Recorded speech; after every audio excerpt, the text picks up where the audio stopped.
नमस्कार साथियों। तो आज है 29 मई 2026। दोस्तों आज शुरू की जो एक घंटा को छोड़ के आज full day market full bearish mode में था और क्लोजिंग भी दिया बहुत नीचे आके। दो दो सपोर्ट लेवल को आज ब्रेक किया है। मतलब अगर आप देखेंगे आज ओपनिंग उतना बुरा नहीं था। ओपनिंग उतना बुरा नहीं था। लास्ट डे जहां पे निफ्टी क्लोजिंग दिया था 23,907 पॉइंट पे। इवन मैं आपको कल रात की 10:30 या 12 बजे की वीडियो में भी कह रहा था बार बार कि देखिए मार्केट रिकवर कर रहा है। मतलब कल रात में हमने देखा था गिफ्ट निफ्टी कल सुबह जितना नीचे पहुंच गया था वहां से काफी हद तक रिकवर कर चुका था। तो कहीं ना कहीं देखा जाए एक एक्सपेक्टेशन था कि एक फ्लैट ओपनिंग की। सो ओपनिंग उस हिसाब से देखने को मिला 23,902 पॉइंट पे। इवन शुरू की एक घंटे में निफ्टी 50 एक सॉलिड बाउंस बैक भी किया, फुल पॉजिटिव में पहुंचा। इवन 24,000 को हिट भी किया था अनफॉर्चुनेटली, क्योंकि रेजिस्टेंस था जैसे कि आपको कल रात की 10:30 की वीडियो में समझाया था।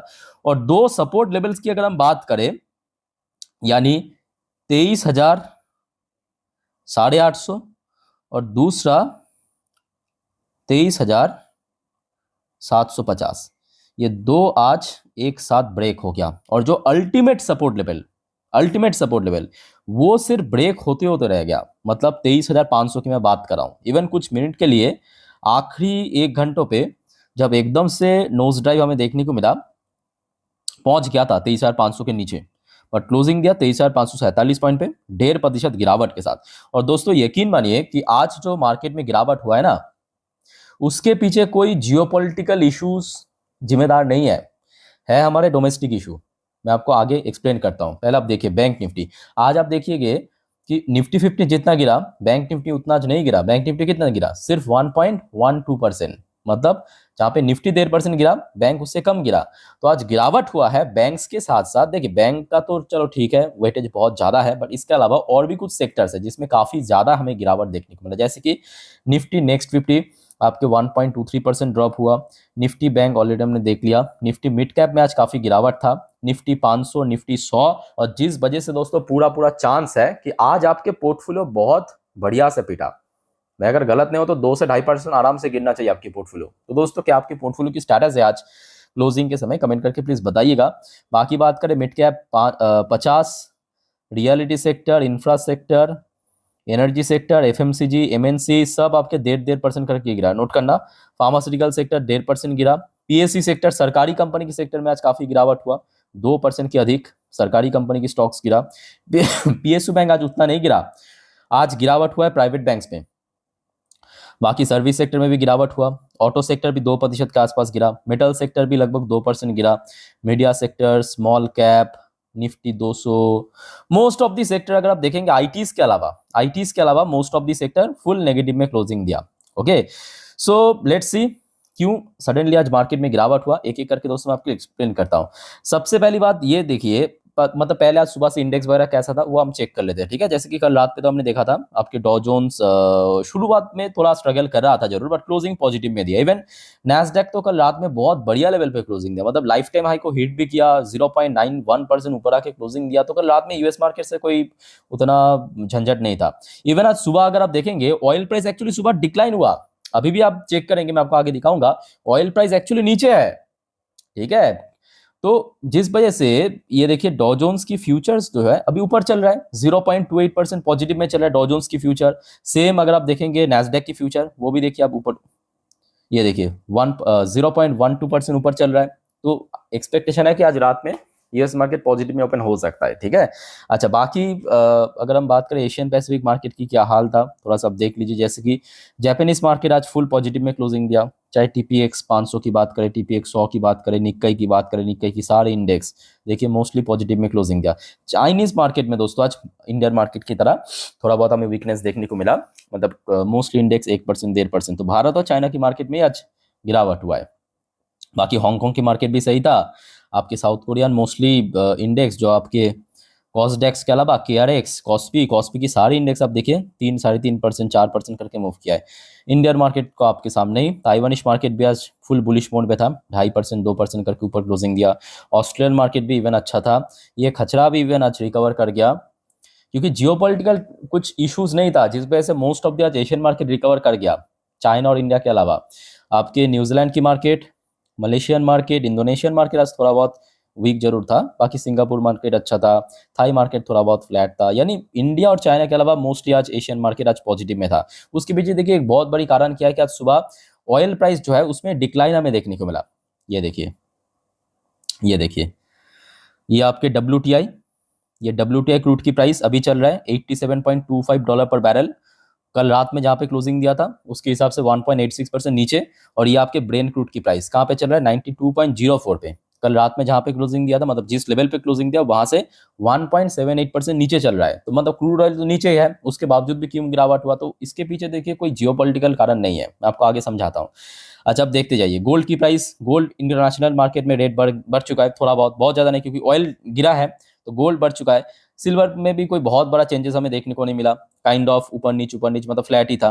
अच्छा, इंडियन करेंसी की वैल्यूएशन इवन इंक्रीज हुआ। अगर आप देखेंगे कल रात में कहाँ पे पहुंच गया था, आप याद कीजिए 90, ये देखिए, ये देखिए कल 28 तारीख की डेटा है, 96 पॉइंट, कभी 6, 96 पॉइंट, मोस्टली टाइम 96 के ऊपर ही था, है ना।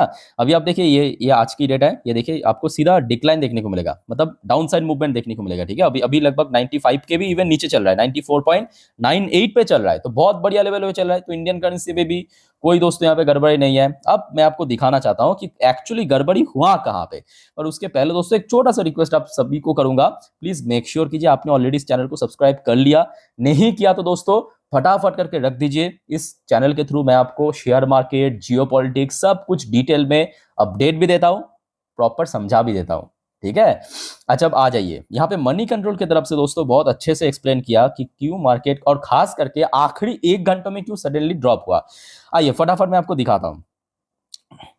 अच्छा, सबसे पहला जो यहाँ पे पॉइंट लिखा है US Iran peace deal uncertainty, मैं कहूंगा ही नहीं, आज मार्केट डिक्लाइन के पीछे ये रीजन हो ही नहीं सकता, हो नहीं सकता। किस वजह से मैं आपको आगे इसमें भी एक्सप्लेन करूंगा।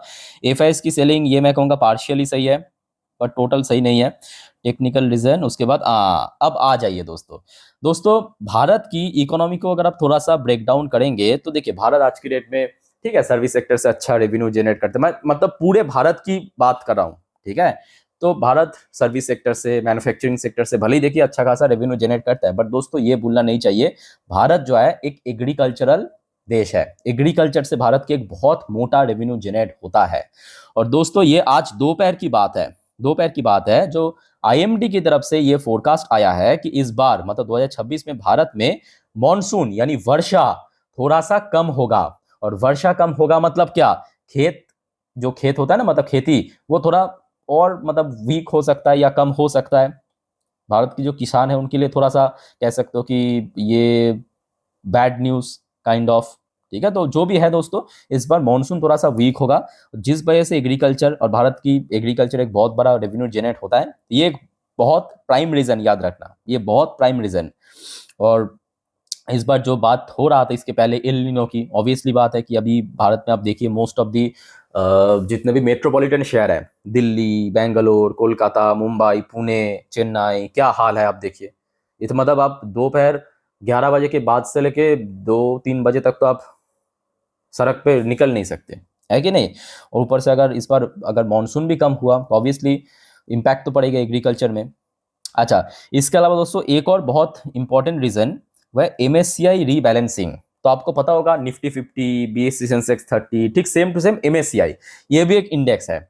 और साल में 2 बार दोस्तों ये चेंजिंग होता है, मतलब कुछ अच्छे कंपनी की शेयर को इंक्लूड किया जाता है, कुछ कंपनी को हटा दिया जाता है। तो आज बेसिकली एक रीबैलेंसिंग था, तो ये भी एक रीजन दोस्तों कि इसमें रीबैलेंसिंग होने के कारण कुछ कुछ शेयर्स में सडनली ड्रॉप हमें देखने को मिला, कुछ कुछ शेयर्स में थोड़ा सा गेनिंग देखने को मिला। इनमें से कुछ मिड कैप भी शामिल है, कुछ स्मॉल कैप भी शामिल है, कुछ लार्ज कैप भी शामिल है। ठीक है, तो ये कुछ मैं कहूंगा डोमेस्टिक फैक्ट, एक IMD की तरफ से जो फोरकास्ट आया आपके मॉनसून को लेकर, जो प्रिडिक्शन आया उस वजह से, और दूसरा जो यहाँ पे MSCI इंडेक्स में इंटरचेंजिंग हुआ है, इस वजह से आज मार्केट एकदम से वीक पड़ गया। अदरवाइज अगर आप देखेंगे जियोपॉलिटिक्स में आज सुबह से ही एज सच कुछ बहुत मतलब ठोस कोई इंसिडेंट नहीं हुआ कि मार्केट को आज गिरा सके, जिस वजह से आप देखिए ऑयल प्राइस भी थोड़ा बहुत नीचे चल रहा है। अच्छा दोस्तों, कल रात की 12 बजे की वीडियो, ये वीडियो आपने देखा तो आपको पता होगा, मैं आपको US और ईरान के बीच जो 60 दिन की सीज फायर की ड्राफ्ट पेपर फाइल किया गया है, मतलब एग्रीमेंट फाइल किया गया, उस बारे में एक जानकारी दिया था। और साथ में आपको मैं ये भी कहा था सिर्फ अभी डोनाल्ड ट्रंप के अप्रूवल चाहिए। डोनाल्ड ट्रंप अगर साइन कर दिया तो दोस्तों वो हो जाएगा अगले 60 दिन के लिए। ठीक है, तो उसी से रिलेटेड जो अपडेट आया है, एकदम ताजा खबर आप देख सकते हो। अभी की यूएस की वाइस प्रेसिडेंट जेडी वैंस की तरफ से, hard to say when Trump will sign Iran peace deal as negotiation show progress. तो जेडी वैंस की तरफ से भी थोड़ा सा आप कह सकते हो कि प्रॉपर क्लैरिटी नहीं मिला कि ट्रम्प यहाँ पे साइन करेगा नहीं करेगा, कर भी सकता है नहीं भी कर सकता है, 50-50 चांस है। सो इस बारे में अभी तक कोई भी जानकारी नहीं मिला, आ गया तो मैं आपको जरूर इन्फॉर्म कर दूंगा, ठीक है, डोंट वरी। अच्छा, ईरान की तरफ से दोस्तों एक रिपोर्ट आया है, उसके बाद यूएस ने भी इसको कंफर्म किया है। Iran claim to shoot down, Iran ने क्लेम किया कि वो शूट डाउन किया है होस्टाइल एयरक्राफ्ट। अब ये मत सोचना कि ये आज का है, नहीं, ये लास्ट डे की है। जो इंसिडेंट हुआ था आपको पता होगा, पहले यूएस ने मतलब यूएस के हिसाब से कुछ यूएस की जो नेवल ब्लॉकेट के ऊपर ईरान की एक ड्रोन आ गया था, उसको शूट डाउन किया, फिर एक छोटा सा हमला था, फिर ईरान की तरफ से भी उसको काउंटर किया, ठीक है। ये जो इंसिडेंट हुआ था इसी में जो यहाँ पे घटना मैं बता रहा हूँ, होस्टल एयरक्राफ्ट, ईरान ने क्लेम किया कि यूएस का एक होस्टल एयरक्राफ्ट को हमने शूट डाउन किया नियर स्टेट ऑफ हॉर्मुज। उसके बाद यूएस ने टोटली इस रिपोर्ट को डिनाई कर दिया कि भाई ऐसा कुछ भी नहीं हुआ, ठीक है। ये एक छोटा सा इंसिडेंट था। इसके अलावा दोस्तों एक और छोटा सा अपडेट आप ले लीजिए। अपडेट क्या है, ये जो ईरान वॉर चल रहा है, मतलब मिडिल ईस्ट में जो टेंशन चल रहा है, भारत की ट्रेड बॉडी, इसका नाम है नीति आयोग। नीति आयोग ने एक्चुअली वार्निंग दिया है भारत में महंगाई बढ़ने की, inflation, flag inflation, investment risk in assessment report to PMO. तो ये भी मैं कहूंगा एक माइनर रीजन है, क्योंकि आज दोपहर की अपडेट है, ठीक है, जिस वजह से आज मार्केट सडनली एकदम से नोज डाउन देखने को मिला। होप दोस्तों, होपफुली आपको क्लियर हो चुका है मार्केट आज वीकनेस या क्यों बेरिश था। आगे देखिए और कुछ जानकारी मिला तो जरूर मैं आपको इन्फॉर्म कर दूंगा, समझा दूंगा डिटेल में। बस आप चैनल को दोस्तों सब्सक्राइब करके रखिए।